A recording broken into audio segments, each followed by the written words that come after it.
Alors, bonjour tout le monde. Ceci, c'est toujours à la fin, juste avant de démarrer ce qui est festif. C'est de manger, c'est d'aller visiter un stade comme ici.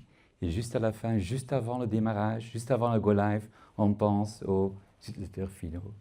Donc là, maintenant, je suis invité à faire la même chose pour vous pendant 20 minutes. Moi, j'avais compris de le faire en 20 slides, mais c'était 20 minutes. Donc, vous allez voir beaucoup de slides, mais on va se concentrer sur ce qui compte vraiment là-dedans. Donc, c'est vrai que j'ai travaillé beaucoup pendant 30 ans dans le monde GMAO, dans le monde ERP, un peu partout dans le monde. Là, on a rencontré beaucoup de personnes, beaucoup de gens, beaucoup de sociétés, beaucoup de cultures, et les cultures dans le monde, elles sont vraiment très différentes. Par contre, certaines choses sont toujours les mêmes, et ça partout. On va parler de ça. On va commencer par une anecdote. C'était en 1995. J'avais une petite boîte de formation informatique, mais c'était plutôt pour des applications bureautiques. À l'époque, c'était Lotus 1, 2, 3. C'était un peu d'Excel déjà. C'était du WordPerfect, vous le connaissez. Hein. Allez, certains d'entre vous connaissent. Et un jour, en travaillant pour notre meilleur client, qui était Petrofina à l'époque, la société pétrolière belge, qui a été reprise après en 1998 par Total, c'est là où on a perdu notre meilleur client d'ailleurs, pour récupérer après un an, parce qu'à la Défense, ils ont vu que les gens en Belgique quand même faisaient de belles choses. Mais donc là, au début, donc on ne connaissait rien en SAP, et ces gens étaient en train d'implémenter SAP dans plusieurs sites, dans plusieurs pays. Et c'était vraiment pas du tout un grand succès. C'était un grand échec en fait, parce que c'était la première vague des ouvriers qui étaient demandés à saisir leur temps pressé, qui étaient pas demandés, qui étaient forcés à saisir leur temps pressé, à confirmer des ordres de production, même à créer des demandes d'achat. Ben, tout cela dans un monde SAP R2, le monde textuel de SAP, avec que des codes. Et là, le responsable RH du site Anversois me demande, mais écoute Guy, tu ne peux pas nous aider. Je dis, mais on parle de quoi? On parle de SAP, personne ne le connaît, mais nous non plus. Il me dit, écoute, ce qu'on va faire maintenant, on va quand même étudier, on va regarder ce qui se passe en détail, et puis je vais vous proposer une approche. Et l'approche était de former ces gens pour ce seul site, de les former pendant toute une journée dans les premiers pas SAP. Donc, comment se loguer, déloguer, comment chercher en utilisant des match codes infaisables, tout cela. Mais en même temps, on le faisait en fait sous le prétexte de former les gens dans les techniques SAP, on les a motivés, on a déployé une approche de change management avant la lettre. Là, c'était un grand succès. Un grand succès, c'était toujours pénible, mais c'était beaucoup mieux que les autres sites. Et un jour, le responsable du projet international m'a demandé de faire une proposition de prix pour former tous les gens, tous les sites, dans tous les pays, mais rien que dans ce premier pas SAP. Et là, j'ai présenté une offre. J'étais bien nerveux, hein, c'était un tout grand client, c'était la première démarche internationale. Et la valeur de mon offre ne dépassait pas 1% de la valeur totale du projet. C'était un projet de 1,2 milliard francs belges, qui équivaut maintenant à 45 millions d'euros. Donc moins de 1% pour les aider à avoir le succès qu'ils voulaient avoir. Sa réaction était immédiate. Il regarde l'offre et il dit, et c'était en public en plus, il dit « Zoveel geld voor die stoemkonanen ». Maintenant, je ne pense pas qu'il y a beaucoup de gens qui m'ont compris. Hein, parce que le patois anversois, c'est quand même une chose difficile, même pour moi. Mais donc, ce qu'il disait, c'était autant d'argent pour ce stupide lapin. Qu'est-ce que ça dit de ce monsieur? Qu'il est anversois, oui, mais pas grand-chose. C'était vraiment dans l'esprit du temps. À l'époque, il n'y avait pas d'argent pour les utilisateurs finaux. On créait quelque chose, eh bien, on le jetait au-dessus du mur et c'était à eux de s'en occuper. On a vu ce que ça a donné comme résultat. Là, on parle de 95, bien sûr.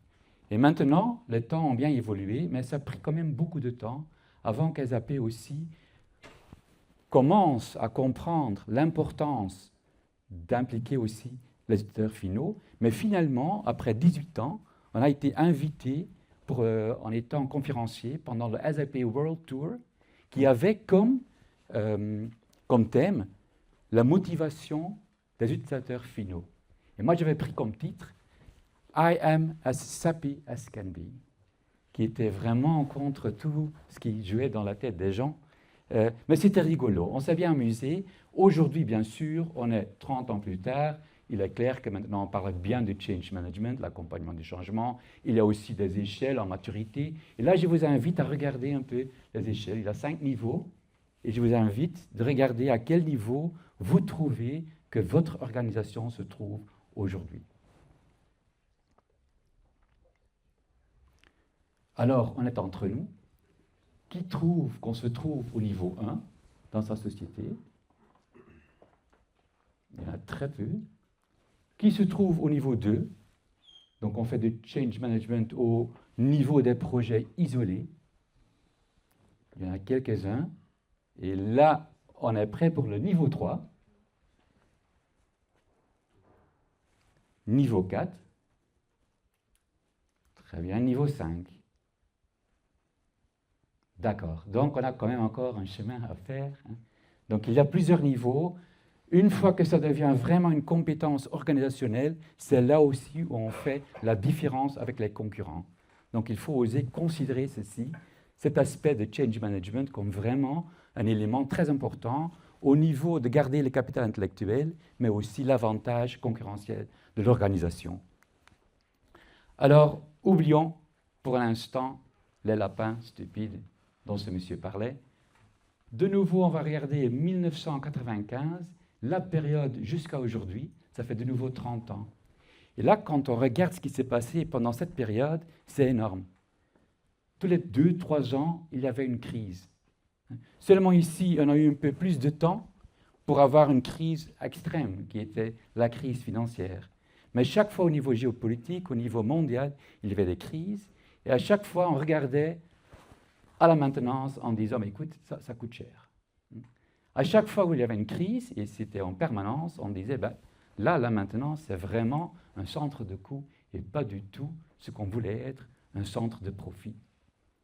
Ce qui veut dire que pour réaliser un projet, pour avoir les budgets, pour réaliser un projet, il fallait bien savoir comment bouger son roi sur l'échiquier. Le roi, eh bien, le mot, on l'a dit, le roi, c'est roi, le ROI est king, ROI, le plus important. Le ROI, prouver son business case avant de pouvoir investir. Et là, il y a effectivement bien un business case à réaliser. Là, il est clair, quand on regarde ici les sources, ben, ils disent de bonnes choses, de belles choses sur l'implémentation d'un GMAO. Au niveau de son ROI, ben, il y a bien sûr le temps d'intervention, le range time, qu'on peut doubler. Il y a la conformité des plannings qu'on peut faire augmenter jusqu'à 100% presque. Ben, il y a toute une série d'avantages, toute une série d'éléments d'ROI qu'on peut réaliser. Mais attention, le calcul d'un ROI, c'est extrêmement difficile. Il faut le savoir aussi. Ce n'est pas seulement dire on a 100 techniciens qui vont gagner 20 minutes par jour et donc on multiplie, on arrive à 1 million d'euros après 3 ans. Ce n'est pas comme ça qu'on calcule. On voit là-dedans, on voit en fait 6 chaînes de valeur avec entre 10 et 12 multiplicateurs et encore 10 leviers de création de valeur en plus. Donc c'est vraiment un calcul énorme. On a fait un Excel sheet là-dessus et on a compté maintenant 320 formules, déjà pour calculer un modèle de base. Pour les gens qui sont intéressés, je vous invite, on aura le 2 juillet, on aura un séminaire, un webinaire sur le calcul des ROI. C'est organisé par SOA People, ensemble, en collaboration avec l'ABEMAS, qui est l'équivalent de la FIM ici en France. Donc voilà, le 2 juillet, soyez tous là, on va vous expliquer comment calculer la ROI. Donc on sait bien qu'il nous faut un ROI pour pouvoir défendre notre solution. Eh bien, c'est là où on retrouve le lapin. Ce n'est pas le lapin de Duracell, mais bien, c'est un peu la thème aujourd'hui, le lapin. On retrouve le lapin, ce n'est pas du tout le lapin stupide, c'est le lapin qui va nous aider à réaliser le ROI. Et qu'est-ce qu'on voit? Et de nouveau ici, avec des sources, vous connaissez ProSci, c'est Professional Science.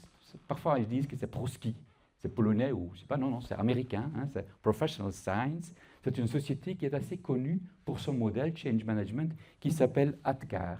Peut-être que le nom ADKAR vous dit quelque chose. On va en revenir plus tard. Donc, eux, ils disent qu'on peut doubler le ROI, quand on a plus que 70% d'adoption des utilisateurs finaux. Ça semble énorme. Mais c'est basé, Professional Science, sur beaucoup d'enquêtes. Ils ont un panel avec plus de 8000, je pense 8132 participants partout dans le monde. Et donc tous les mois, tous les 2 mois plutôt, on nous pose des questions, il y a des enquêtes. Et tout ça est recalculé, et voilà. Donc ils sortent des rapports un peu comme Gartner, mais sur le change management. Alors quand on regarde ici la BMAS, ben, ils disent aussi qu'il y a 61% de perte de ROI due à la sous-utilisation du système. Ou encore, on a Deloitte qui nous dit, ben, écoutez, on peut avoir 35% d'amélioration du ROI lorsque l'engagement humain est mis en avant. Donc vraiment, le facteur clé, le multiplicateur clé pour réaliser son ROI. Il y a 3 facteurs humains maintenant qui vont déterminer les ROI, qui vont décider à quel niveau on va se lancer. D'abord, la vitesse d'adoption. Ça prend combien de temps avant que les gens, les personnes, soient capables et opérationnels avec ces systèmes? Facteur 1. Facteur 2, l'utilisation finale. Combien de collaborateurs sur l'ensemble de la population démontrent leur adhésion et utilisent la nouvelle solution? 2. Et troisièmement, la maîtrise. Dans quelle mesure les individus atteignent-ils le niveau de performance attendu dans la conception du changement? Donc c'est le facteur humain qui est le multiplicateur le plus important pour la réalisation du ROI. Et il y a la vitesse d'adoption, l'utilisation finale et la maîtrise qui vont déterminer à quel niveau on va arriver. Bien sûr, c'est dans le temps, et ça peut évoluer, bien sûr. Alors, le succès, c'est à moitié 50% technique, 50% c'est le people side, c'est le côté humain. Ce n'est pas les budgets. Là, on a dit que c'était 1% même chez Petrofina. Maintenant, c'est difficile à dire, mais quand on prend une pièce de monnaie, il faut toujours retenir la pièce de monnaie. D'un côté, il y a les chiffres, c'est le côté technique. L'autre côté, il y a un homme, il y a une femme.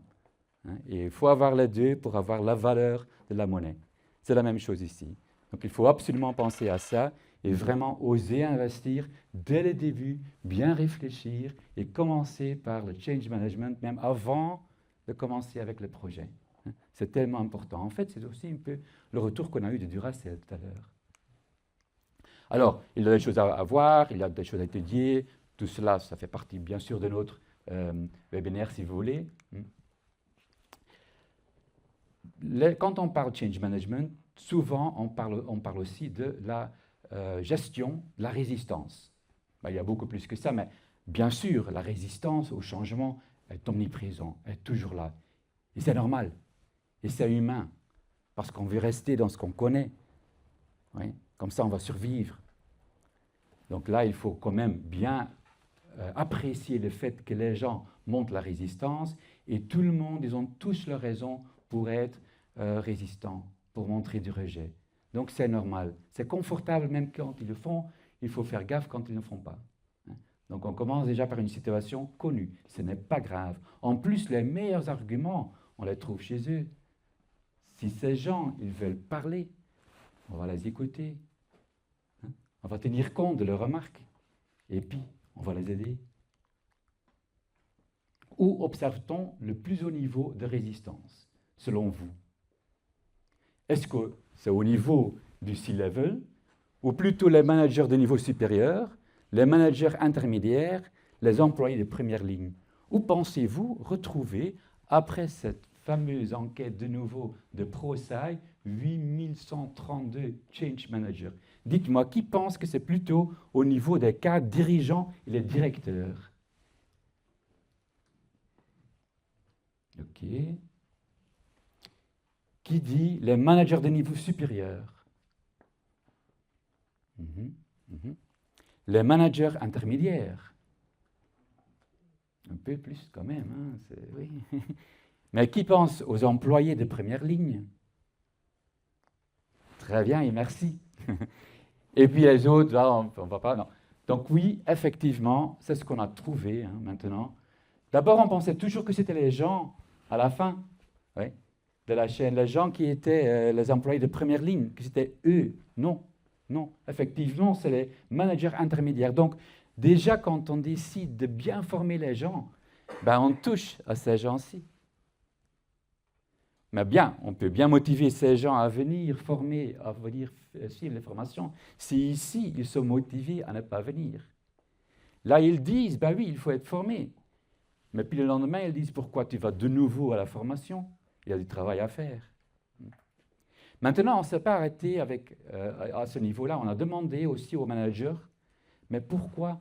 Qu'est-ce qui vous gêne? Qu'est-ce qu'on peut faire pour vous aider dans cette démarche? Pourquoi vous êtes tellement résistant?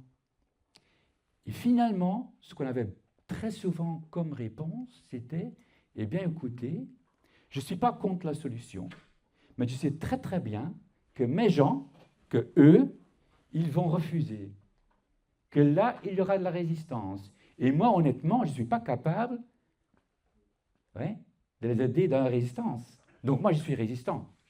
Mais en étant résistant à ce niveau, qu'est-ce qu'on fait? Ben là, on motive les gens à être résistants aussi. Donc c'est un self-fulfilling prophecy. Donc ça veut dire surtout que quand on a vraiment une vraie démarche de change management, accompagnement au changement, ben il faut avoir des actions au niveau de la formation, de la communication, du sponsorship, de la motivation. Il faut être partout. Donc là, il faut bien tenir compte de ceci. On ne finit pas par former les gens. On ne finit pas par le 1% des Stumkonen. Attention à ça aussi. Il y a beaucoup de changements actuellement. Il y a beaucoup de gens qui sont pour l'instant très proches du point de saturation du changement, qui sont déjà au point de saturation ou qui ont déjà dépassé ce point de saturation. Attention, c'est vraiment une maladie de notre temps. Il y a beaucoup à changer. Donc aussi là, bien regarder, quand on fait la somme de ces trois-là, on arrive à 73%, et nous, en Europe, on dépasse même les 73%. Donc quand on change, bien sélectionner ce qu'on veut comme projet, regarder le portfolio, oser arrêter d'autres projets pour donner la priorité à un système qui va prouver qu'il y a vraiment un ROI à réaliser, et faire tout ce qu'il faut pour réaliser ce ROI. Je parlais d'ERTCAR, il y a beaucoup d'écoles dans le change management. Il y en a beaucoup, j'ai bien compris, 5 minutes, très bien. Il y en a beaucoup. On a identifié maintenant 72 écoles de change management, standard change management. Beaucoup de gens peut-être connaissent encore Kotter avec le Burning Platform, oui, la plateforme en feu. Il y a Lewin, décongeler, changer, recongeler. Il y a les 6 batteries de l'école Vlerick, mais il y a aussi ProSci, qui maintenant est quand même un peu devenu le world standard. On le voit un peu partout, surtout dans le monde ERP, GMAO, CMS. C'est basé sur 5 étapes. Ils disent que le cerveau humain, pour accepter quelque chose, il faut passer par 5 étapes. Première étape, c'est le A de ADKAR, awareness. C'est la prise de conscience, savoir de quoi il s'agit, bien expliquer. Et en plus aussi dire le pourquoi maintenant, mais aussi qu'est-ce qui va se passer quand on ne fait rien. Un peu la burning platform qu'on avait chez Kotter. Awareness. S'il n'y a pas d'awareness, ils ne vont pas aimer. Parce que le suivant, c'est le desire, le désir. C'est là où moi je décide, oui, j'ai compris. J'ai compris pourquoi ce qui va se passer quand on ne le fait pas, mais aussi le what's in it for me. Ouais. C'est là où on décide, oui, je participe. Il faut attendre ce moment avant de pouvoir passer par la connaissance. Donc si on commence par la formation, tout de suite,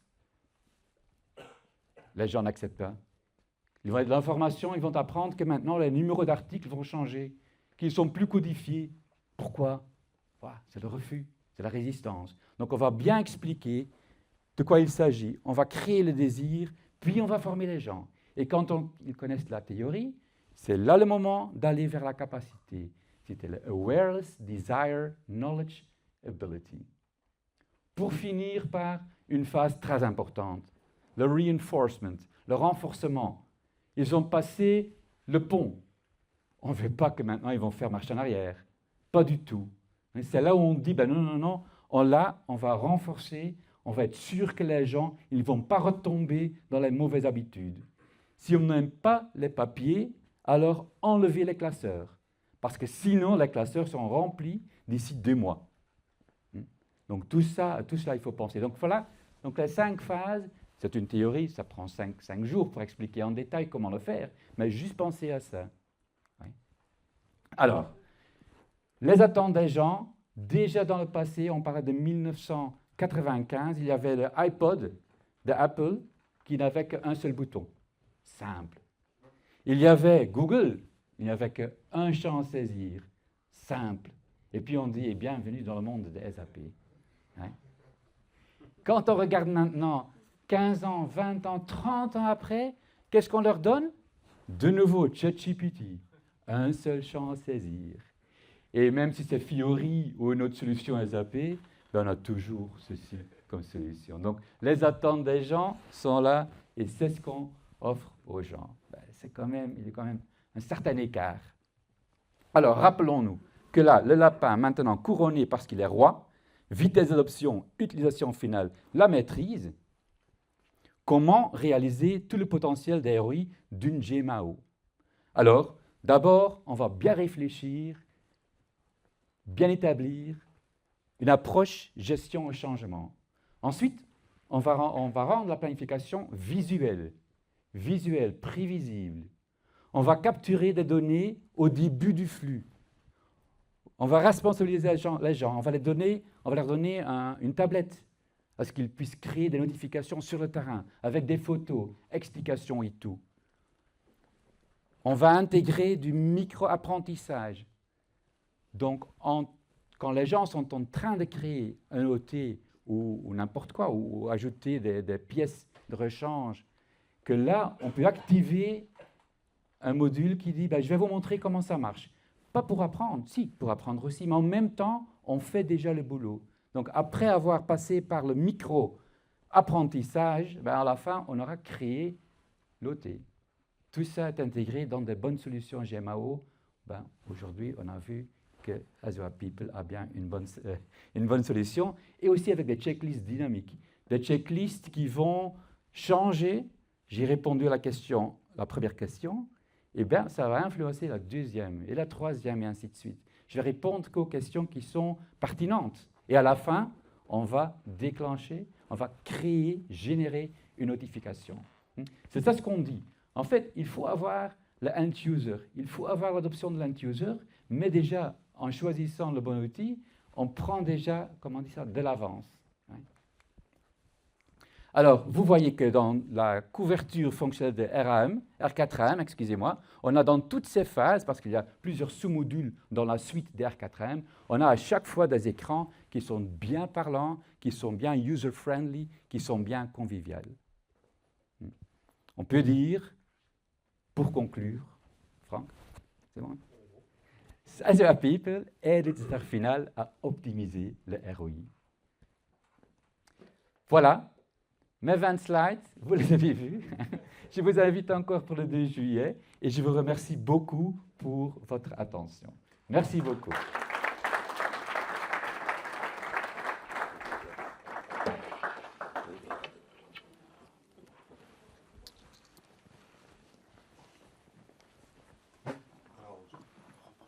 Pas parrain de cette fonction, mais de cette équation. Je l'ai récupérée effectivement en participant à un CPEM, et où j'ai trouvé qu'effectivement cette équation était hyper intéressante et rebondissait sur la présentation de Gers. La performance, il y a la technique, effectivement, la GMAO, l'outil que vous allez mettre en place. Il y a l'organisation que vous allez mettre, vous, au service des utilisateurs, qui va contribuer véritablement, forcément à la performance, mais il y a surtout l'humain. Et l'humain, si elle n'est pas au cœur de vos projets, si vous n'avez pas identifié, comme l'a dit Gert, quelles vont être les choses à faire prendre conscience, à créer le désir, etc., tout le reste ne fonctionne pas. Donc, C'est pour ça que dans SOA People, vous avez la partie People, et Vincent nous le répète assez régulièrement lors de nos réunions.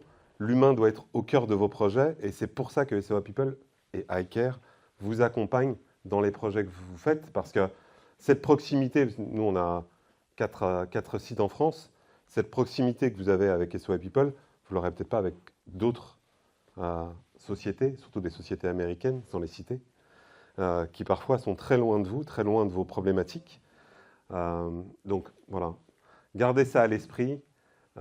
Pour moi, c'est vraiment important, l'humain, dans tout le choix, tous les choix qu'on peut avoir d'outils industriels ou de maintenance.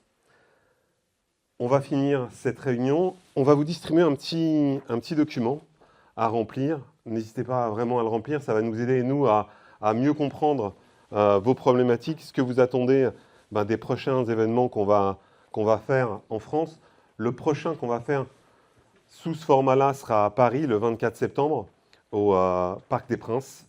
Et on espère pouvoir en faire un, soit début d'année prochaine, soit fin d'année, dans la région de l'Est, pour effectivement toucher d'autres industriels et d'autres bassins industriels qu'on peut avoir. Donc ce que je vous propose ensuite, c'est d'aller faire un lunch dînatoire dans la première salle où on était.